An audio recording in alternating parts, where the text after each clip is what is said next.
જય મહાદેવ। આજે આપણે આવ્યા છીએ ભાતેલ ગામની અંદર આવેલા ભોલેશ્વર મહાદેવના મંદિરે। ભોલેશ્વર મહાદેવ મંદિરની ખૂબ જ કથા ખૂબ જ રસપ્રિય છે અને જાણવા જેવી છે। અને આ સાક્ષાત ભોલેશ્વર મહાદેવ ખરેખર ઘણા લોકોને ખૂબ મોટો આશીર્વાદ આપે છે અને અહીંયા ઈચ્છાપૂર્તિ મહાદેવ તરીકે પણ આને ઓળખવામાં આવે છે। નાની એવી ઈચ્છા, તમે સારી એવી ઈચ્છા, તમારી સારી ઈચ્છા હોય તો અવશ્ય પૂરી થાય છે એવું આ ભાઈનું કહેવાનું છે। અને અહીંયા હું જો કે ત્રીજી વખત આવ્યો છું, પરંતુ આનો ઇતિહાસ જે છે તે ખૂબ જ રસપ્રિય છે।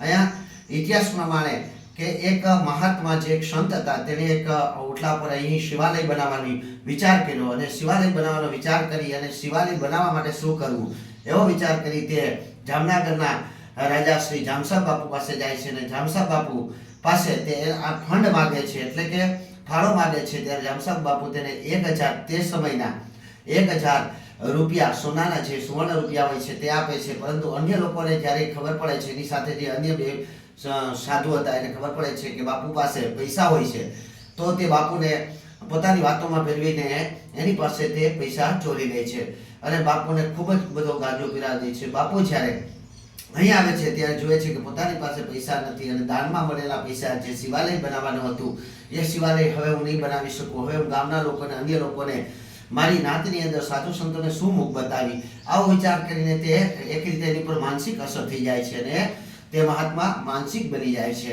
આ બાજુ એક અન્ય કથા એની સાથે જોડાયેલી છે કે આ ઓટલાની પૂજા કરવા માટે અહીં જે ભાતલ ગામની અંદર રેલવે સ્ટેશન આવેલું છે, એના એક સ્ટેશન માસ્ટર કાંતિલાલ રાવલ જે એક જાતે બ્રાહ્મણ હતા, તેઓ અહીંયા દર્શન કરવા માટે આવતા અને તેઓ મહાદેવના ખૂબ જ મોટા ભક્ત તરીકે ગામની અંદર પણ નામ એનું પ્રસિદ્ધ હતું। આ સમયને વિશે એક વખત એ હંમેશા માટે ભક્તિની અંદર જ્યારે ધૂનની અંદર બેસી જાય, જ્યારે શિવાલયના ઓટા પર બેસી જાય તો ધ્યાનની અંદર એટલા બધા એકાગ્ર થઈ જતા કે તેને ભાન ન રહેતું કે કેટલો સમય વયો ગયો।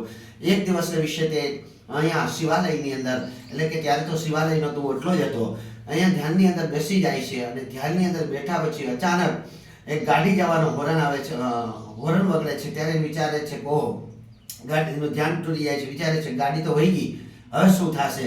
કારણ કે સ્ટેશને પોતે ગયા પછી ગાડીને સિગ્નલ આપવાનું હોય, ત્યાંથી જે પેસેન્જરો હોય એના ટિકિટ ત્યારે તો જે તે સમય ખૂબ ઓછું હતું, આથી સર્વત્ર માત્ર સ્ટેશન માસ્ટરને જ કરવાનું હતું, ટિકિટો આપી, તેનો હિસાબ કરવો, ઝંડી આપવી વગેરે વગેરે, આ બધું એને કરવાનું હતું। જ્યારે તે રેલવે સ્ટેશને જઈને જુએ છે તો રેલવે એટલે કે ટ્રેન વહી ગઈ હોય છે, હવે શું થશે એવું જઈને જુએ છે। જ્યારે રજિસ્ટરની અંદર જુએ છે તો ઘણી બધી ટિકિટો કપાઈ ગઈ હતી, પેસેન્જરોને જવા માટે ટ્રેન પણ ત્યાં રોકાણી હતી, ટ્રેનની અંદર પેસેન્જરો પણ બેઠા હતા, પેસેન્જરનો જે હિસાબ હતો કેટલા પેસેન્જરો ત્યાં, એ ટિકિટના પૈસા પણ ત્યાં હતા અને જે સ્ટેશન માસ્ટરે આ ગાડી આટલા સમય એટલી મોડી આવી ત્યાં સુધીનું આખું લખાણ સાથે એની અંદર સિગ્નેચર હતું, એટલે કે આ જે સ્ટેશન માસ્ટર આ રાવલ સાહેબની સાઇન હતી, એટલે કાંતિલાલ બાપાની સાઇન હતી। કાંતિલાલ બાપા વિચારે છે કે આ મારી સાઇન, મારા પૈસા, મારો જ હિસાબ, અને જે રીતે હું લખું છું એવું જ, અને જે રીતે હું સિગ્નલ આપું છું એવી જ રીતે આ બધું કોઈ કરનાર હતું, તો આ કોણ?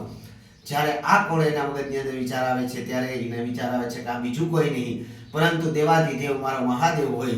આવો વિચાર કરીને પછી એને એમ લાગી જાય છે કે જો મારા પ્રભુને મારું કાર્ય કરવા માટે આવવું પડતું હોય તો આ નોકરી મારે નથી કરવી, અને તેઓ ત્યાં રાજીનામું આપી દે છે અને પછી અહીં ઓટલે આવીને બેસી જાય છે અને અહીં પ્રભુ શિવની ભક્તિની અંદર લીન બની જાય છે। અને શિવ ભક્તિ કર્યા પછી ગામ લોકો થઈ ઘણાના સહયોગથી કરીને સારું સુંદર મજાનું એક મંદિર બનાવે છે તેઓ, અને આ બાપુને ભાતેલ ગામના લોકો ખૂબ જ માન આપતા હતા અને સંત બની ગયા પછી તેઓ પોતાની મૃત્યુ તિથિ પણ ગામ લોકોને જાણ કરી દે છે કે ભાઈ મારું અવસાન આ સમયે થવાનું છે અને મારું અવસાન થાય પછી મને જળ સમાધિ, બરાબર બાપુ? એવી રીતે કીધું હતું કે જળ સમાધિ મને આપજો, અને જળ સમાધિ આપવા માટે તમારે કોઈ વ્યક્તિને ગોતવા નથી જવાનું, પરંતુ કોઈ મહાત્મા સંત આવશે અને તે સર્વત્ર મારી વિધિ કરશે। એને જે તિથિ આપી, જે તારીખ આપ્યો, જે સમય આપ્યો, એ જ સમયે બાપુ પોતાના રાવલ સાહેબે દેહનો ત્યાગ કર્યો અને દેહને ત્યાગ કર્યા પછી ભાતેલ ગામના ઘણા વૃદ્ધો સાથે પણ મેં ચર્ચા કરી, તે લોકો સાથે એટલે કે દરિયાની અંદર, હોળીની અંદર બાપુને જળ સમાધિ આપવા માટે જાય છે અને બાપુને જળ સમાધિ આપ્યા પછી એક સંત જે આવે છે, એ સંતે તેની જળ સમાધિ આપી તમામ પ્રકારની વિધિ કરે છે। વિધિ કર્યા પછી જ્યારે ગામ લોકો પણ તેમની સાથે ઉપસ્થિત હતા, હાજર હતા, અને જે ભાઈ બેઠા છે તેના પણ દાદા હતા, તે લોકો ત્યાંથી પરત આવી રહ્યા હતા, ત્યારે અહીંયા એટલે કે તે સંત અચાનક રસ્તામાંથી જ ક્યાંક ગુમ થઈ જાય છે અને એ પછી તે કોઈને ક્યારેય મળતા નથી. તો આ છે ભાતેલ ગામની અંદર આવેલા ભોળેશ્વર મહાદેવનો ઇતિહાસ. અને 1996 ની અંદર આ શિવાલયની સ્થાપના કરી હતી.